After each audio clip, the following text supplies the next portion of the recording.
എന്തിനാ വന്നത്? അമ്പലവും പൂജയൊക്കെ ആയിട്ട് എന്റെ മോൾ എങ്ങനെയും ജീവിച്ചോട്ടെ. നിന്നോട് അവൾ ക്രൂരമായിട്ട് പെരുമാറിയല്ലേ? മാപ്പി ചോദിക്കാനാ ഞാൻ വന്നത്. ചേച്ചി മോശമായി ഒന്നും പറഞ്ഞില്ല. പിന്നെ നീ എന്തിനാ കരഞ്ഞത്? അത് ഹരിയേട്ടൻ ഇവിടെ വരാൻ പാടില്ലായിരുന്നു. അവരെന്തിനു വേദനിപ്പിക്കുന്നത്? ഹരിയേട്ടന്റെ ഓർമ്മകളിൽ പോലും ഞാൻ ഉണ്ടാവാൻ പാടില്ല. കയറി വരണുണ്ടോ നീ? ഇനി നാട്ടുകാരെ കൊണ്ടും കൂടെ പറയിപ്പിക്കണം.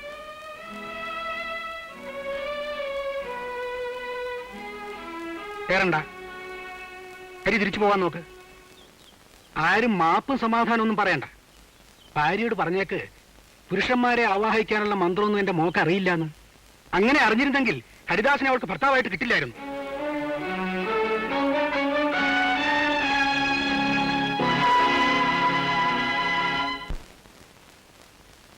നീ എവിടെയാ പോയത്? എത്ര നേരമായി കാത്തിരിക്കുന്നു. വീട്ടിൽ കൊണ്ട് നാക്കിയോ? കൊണ്ടേ നാക്കാൻ പറ്റില്ല, പക്ഷെ ഞാൻ പോയി. പിന്നെ തിരിച്ചു വന്ന എന്തിനാ? അവളുടെ കൂടെ അവിടെ കിടന്നോളം പാടില്ലായിരുന്നു. അടിച്ചോളൂ. ഇനി അതായിട്ട് എന്തിനു ബാക്കി വെക്കുന്നു? നിന്റെ മനസ്സിൽ പിശാചാണ്, സംശയത്തിന്റെ പിശാച്. പിശാച് അവളാണ്. ദുർമന്ത്രവാദം ചെയ്ത് നിങ്ങളെ മയക്കി എടുത്തിരിക്കുക. ഭക്തയാണത്രേ. അവളുടെ ഒരു ഭക്തി.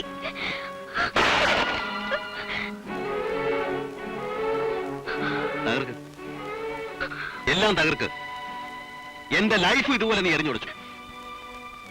എന്താടാ ഒച്ച കേട്ടത്? എന്താ മോളെ ഇത്? എന്താടാ ഇതിന്റെയൊക്കെ അർത്ഥം? ഒന്നുമില്ല. യോജിക്കാൻ പാടില്ലാത്ത യോജിച്ചു, അത്ര തന്നെ. എല്ലാവർക്കും സന്തോഷാവട്ടെ.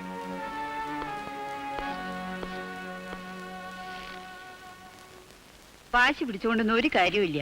സമ്മതിക്കാൻ നല്ലത്. സുധാകരൻ എന്താ ഒരു കുറവ്? അമ്മ ഒന്ന് ആലോചിച്ച് നോക്കിയേ. അനിയനെ പോലെ കരുതിയിരുന്ന ഒരാളെ ഒക്കെ താനെ ശരിയായിക്കൊള്ളൂ.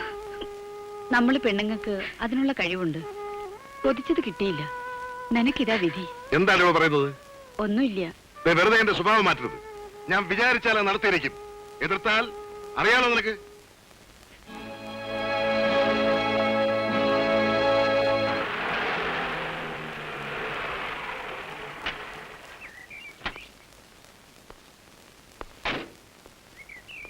നീ എപ്പോ വന്നു? കുറെ നേരമായി. എന്നിട്ടെന്താ ഇവിടെ ഇരിക്കുന്നേ? വാ.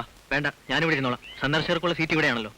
അതെ, ഞാൻ വന്നത് അമ്മയെ ഞാൻ കൊണ്ടുപോവാണ്. എങ്ങോട്ട്? വാടകയ്ക്കാണെങ്കിലും ഇപ്പൊ എനിക്കൊരു വീടുണ്ട്. ഇതിലും മോശമല്ലാത്ത ഒന്ന്. അമ്മയെ കൊണ്ടുപോകാൻ പറ്റില്ല. അമ്മ ഒരാൾക്ക് മാത്രം അവകാശപ്പെട്ടതല്ലോ. അമ്മയ്ക്ക് സമ്മതമാണ്. മറ്റാരുടെ അനുവാദം എനിക്ക് ആവശ്യമില്ല. മോളെല്ലാ കാര്യവും നോക്കിക്കൊള്ളണം. വഴക്കൊന്നും ഉണ്ടാക്കരുത്. അമ്മേ, അമ്മ പോകാൻ തീരുമാനിച്ചു. അവൻ വന്ന് വിളിക്കുമ്പോ പറ്റില്ല എന്ന് പറയുന്നത് എങ്ങനെയാടാ? രണ്ടാളുടെ അടുത്തും അമ്മയ്ക്ക് നിൽക്കണ്ടേ? നിന്റെ കാര്യം നോക്കാൻ ഇവളുണ്ട്. അവനോ? എന്നോടൊരു വാക്ക് ചോദിച്ചിട്ട് മതിയായിരുന്നു. അതല്ലേ മോനെ അമ്മ കാത്തു നിന്നത്. നിന്റെ കാര്യത്തിൽ എനിക്ക് ഒരു പേടിയില്ല. അവന്റെ കാര്യത്തിലേ ഉള്ളൂ. വാശിയും ചുണ്ടിയും മൂക്കത്താ. അവൻ കുട്ടിയല്ലേ. അറിവും വിവരം വെക്കുമ്പോ മാറും. ഞാൻ ചെല്ലില്ലെന്ന് കരുതി പശുക്കളെയൊക്കെ നേരത്തെ ലോറി കൊണ്ടുപോയി.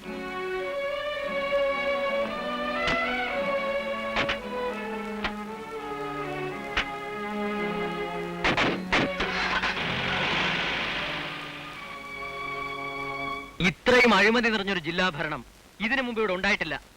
വ്യക്തമായ തെളിവുകളില്ലാതെ ആരോപണങ്ങൾ ഉന്നയിക്കുന്ന ഭംഗിയല്ല. ബഹുമാനപ്പെട്ട കലക്ടർക്ക് ഭാര്യയുടെ പേരിൽ എത്ര സമ്പാദ്യം ഉണ്ടെന്ന് ചോദിച്ചു നോക്കണം. എന്റെ ഭാര്യ സാമ്പത്തിക ഭദ്രതയുള്ള ഒരു കുടുംബത്തിലെ അംഗമാണ്. അവർക്ക് അവരുടേതായ സമ്പാദ്യങ്ങളുണ്ട്. അരുന്ധതി ഹോട്ടലിന്റെ മതിൽ പൊളിക്കാതിരിക്കാൻ കലക്ടർക്ക് കിട്ടിയ കൈക്കൂലിയാണ് 101 പവനും ലക്ഷങ്ങളുടെ സ്വത്തും സുന്ദരിയായ യുവതിയും. പുതിയ മെമ്പർ കുറെ കൂടി മാന്യത പുലർത്തണം. ഇവിടെ വെച്ച് വ്യക്തിവൈരാഗ്യങ്ങൾ തീർക്കുന്ന മോശമാണ്. ഇത് വ്യക്തിപരമായ കാര്യമല്ല. അരുന്ധതി ഹോട്ടൽസിന്റെ അക്യൂസേഷൻ ഫയൽ എവിടെ? മലമറിക്കുമെന്ന് വീമ്പിളക്കിയിട്ട് പിന്നെ എന്തേ കൈവിറച്ചത്? ആ ഫയൽ മിനിസ്റ്ററുടെ നിർദ്ദേശപ്രകാരം ഗവൺമെന്റിലേക്ക് അയച്ചിട്ടുണ്ട്. സർക്കാർ ഭൂമി തിരിച്ചെടുക്കണം എന്ന് വ്യക്തമായി എഴുതിയ എന്റെ കുറിപ്പോടെ വിറയ്ക്കുന്നത് റവന്യൂ മിനിസ്റ്ററുടെ കൈയായിരിക്കും. ഉടൻ നടപ്പാക്കാനുള്ള തീരുമാനവുമായി ആ ഫയൽ തിരിച്ചു വന്നാൽ നടപടിയെടുക്കുമോ? തീർച്ചയായിട്ടും. കലക്ടറുടെ ഓർഡറില്ല, സണ്ണിലൂടെ റിക്വസ്റ്റാണ്. ആ മതിൽ പൊളിച്ച് സർക്കാർ ഭൂമി വിട്ടുകൊടുക്കണം. അതെന്റെ അഭിമാനത്തിന്റെ പ്രശ്നമായി തീർന്നിരിക്കും. അഭിമാനം ഞങ്ങൾക്കും ലഹരി. പല വമ്പന്മാരും ഇവിടെ കളക്ടർമാരായിരുന്നിട്ടുണ്ട്. എന്നിട്ടും നമ്മൾ ജയിച്ചു നിന്നു. എന്റെ മകളുടെ ഭർത്താവ് തന്നെ ഇവിടുത്തെ കളക്ടറായിരിക്കുമ്പോൾ തോൽക്കാൻ എനിക്കും ബുദ്ധിമുട്ടുണ്ട്. ആ ഫയൽ ഗവൺമെന്റിലേക്ക് അയച്ചിരിക്കുകയാണ്. മന്ത്രിയുടെ പോസിറ്റീവായ തീരുമാനവുമായി ഇത് മടങ്ങി വന്നാൽ എനിക്ക് നടപടി എടുക്കേണ്ടി വരും. എന്ന് വെച്ചാൽ അരുന്ധതി ഹോട്ടൽ കോംപ്ലക്സിന്റെ മതിൽ എനിക്ക് പൊളിപ്പിക്കേണ്ടി വരും. അങ്ങനെ വന്നാൽ അത് പലതിന്റെയും ആരംഭമായിരിക്കും.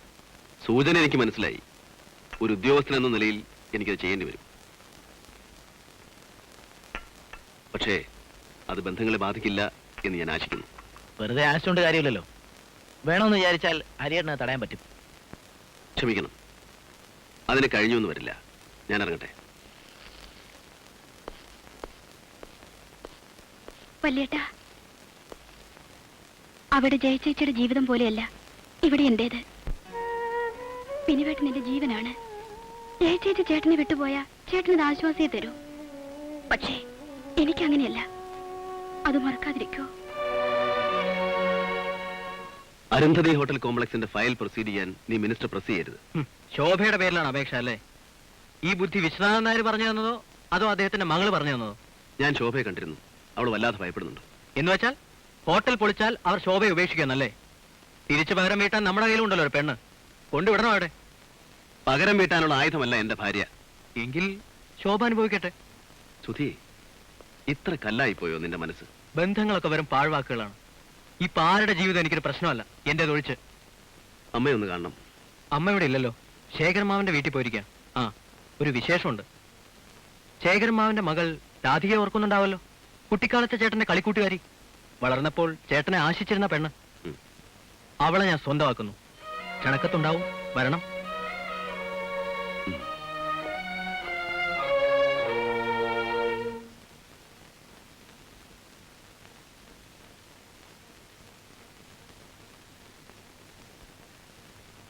ഹരി, ഇവിടെ കിടന്നാണ് ഉറങ്ങുന്നത്?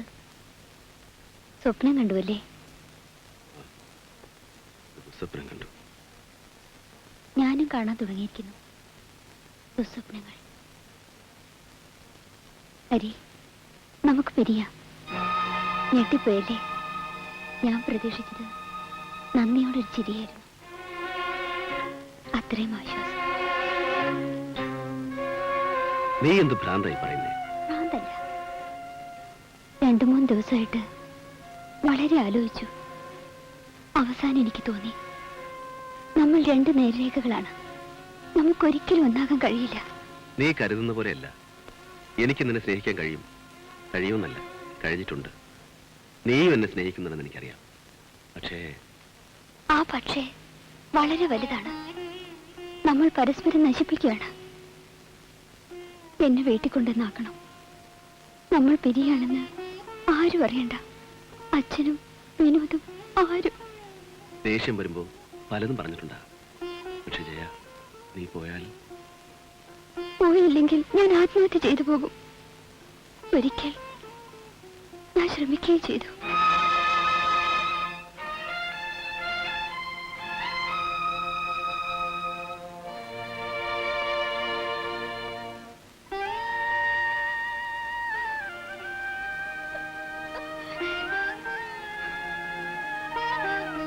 നോക്ക്, നിന്നെ ഞാൻ വീട്ടിൽ കൊണ്ടുവന്നാക്കാം. പക്ഷേ നമ്മൾ പിരിയല്ല. ഒരു ചേഞ്ച്, എല്ലാം മറന്ന് പുതിയൊരു ജീവിതം, ഒന്നാകാനുള്ള ഒരു ഒരുക്കം. സമ്മതിച്ചു?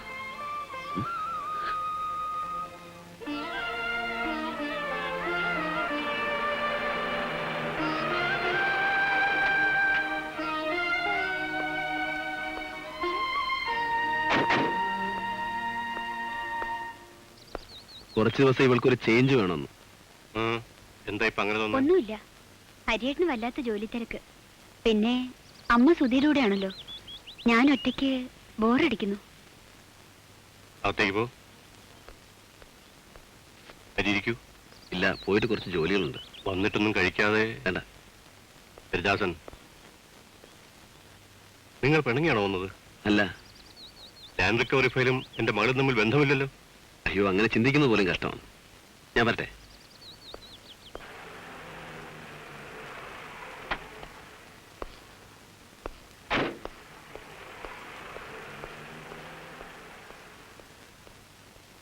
Hello, good morning mister Nambiar. Good morning. എന്താ ധൃതിയിൽ? ഇപ്പൊ ഹോം മിനിസ്റ്റർ വിളിച്ചിരുന്നു. നമ്മുടെ മൂക്കിന് താഴെ ഒരു ആന്റി സോഷ്യൽ ഗ്രൂപ്പ് വളർന്നു വരുന്നത് അറിഞ്ഞില്ലേന്നാ അങ്ങനെ ഒരു ചോദ്യം. മൂക്കിന് താഴെ എവിടെയാ? ബേപ്പൂരിൽ ഒരു മറ്റവളുടെ ക്ഷേമരാഷ്ട്രം ഉണ്ടാക്കാൻ നടക്കണത് അറിഞ്ഞില്ലേന്ന് അക്കാര്യം അങ്ങനെ സൂചിപ്പിച്ചത്. അതിന് നമ്മൾ എന്ത് ചെയ്യും? സോഷ്യൽ വർക്കും സംഘടനയും പാടില്ലെന്ന് പറയാൻ നമുക്ക് പറ്റുമോ? പറ്റുമൊക്കെ ചെയ്യും. എന്താ ചെയ്യേണ്ടതെന്ന് എനിക്കറിയാം. അവിടെ ഭരണകക്ഷിയിൽ ഒരു കുഞ്ഞുമില്ല, ഒക്കെ അവളുടെ പുറകെയാ. ഇലക്ഷൻ ഉടനെ ഉണ്ടാവും. അതാ മന്ത്രിക്ക് ഇത്ര ചൂട്. ഇപ്പോഴായിരിക്കും ജനങ്ങളെ പറ്റി അണികളെ പറ്റി ഓർക്കാൻ സമയം കിട്ടിയത്. ഒരു കാര്യം ചെയ്യേ, പോലീസ് ഇറങ്ങി മെമ്പർഷിപ്പ് വരിക, പാർട്ടി വളരട്ടെ. കലക്ടറേമാനുണ്ടോ? ഒന്ന് പറഞ്ഞിട്ട് വേണ്ടത് ചെയ്യാമെന്ന് വെച്ചാ. ഇല്ല, അദ്ദേഹം ടൂറില്ല. ഇയാൾക്ക് കലക്ടറേറ്റിൽ ഇരിക്കാൻ സമയമില്ലല്ലോ. ഒരു ഒറ്റ ഉദ്യോഗസ്ഥന്മാർക്കും കണ്ടുകൂടാ. ശരിയാ, ഈ ജോലി ചെയ്യുന്നതും ചെയ്യിപ്പിക്കുന്നതും അവർക്ക് അത്ര താല്പര്യമുള്ള കാര്യമല്ലല്ലോ. പാരമ്പര്യ തൊഴിലുകൾ നമുക്ക് നഷ്ടമായിക്കൊണ്ടിരിക്കുന്ന ഈ കാലഘട്ടത്തിൽ എല്ലാ വേലിക്കെട്ടുകളും ദുരഭിമാനങ്ങളും വെടിഞ്ഞ് ഈ കടപ്പുറത്തെ എന്റെ സഹോദരിമാർ പപ്പടമുണ്ടാക്കുവാനും പായ നെയ്യുവാനും കുട്ട നെയ്യുവാനും ഒക്കെ പഠിക്കാനും അവരെ അത്തരമൊരു കാഴ്ചപ്പാടിലേക്ക് നയിക്കുവാനും കഴിഞ്ഞ ശ്രീമതി രാധമയെ ഞാൻ അഭിനന്ദിക്കുന്നു. ഈ തൊഴിൽ യൂണിറ്റിന്റെ ഉദ്ഘാടനത്തിന് എന്നെ ക്ഷണിച്ചതിന് നന്ദിയും ആഹ്ലാദവുമുണ്ട്. ഇത് ഉദ്ഘാടനം ചെയ്യപ്പെട്ടതായി ഞാൻ പ്രഖ്യാപിക്കുന്നു.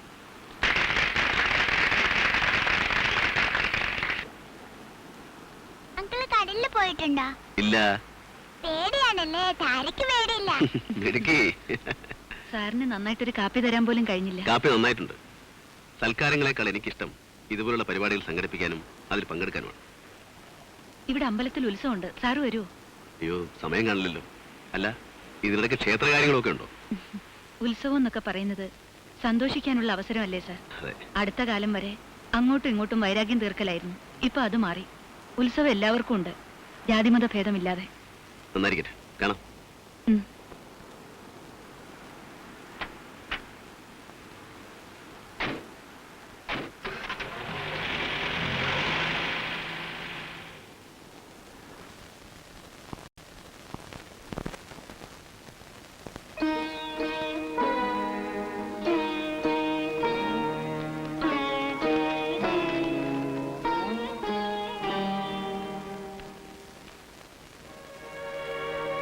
അമ്മാവ,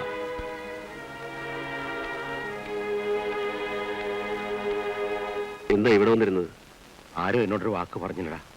ശേഖരനും പറഞ്ഞില്ല, സുധിയും പറഞ്ഞില്ല. അതാണോ? പത്രത്തിലുണ്ട് വിഭാഷണം, ആർക്കും ചെല്ലാം. അത് മതിയോ? മതിയായിരിക്കും. നിന്നോടും പറഞ്ഞില്ലേ? പത്രത്തിലുണ്ടല്ലോ, പിന്നെ പ്രത്യേകിച്ച് ക്ഷണിക്കണം.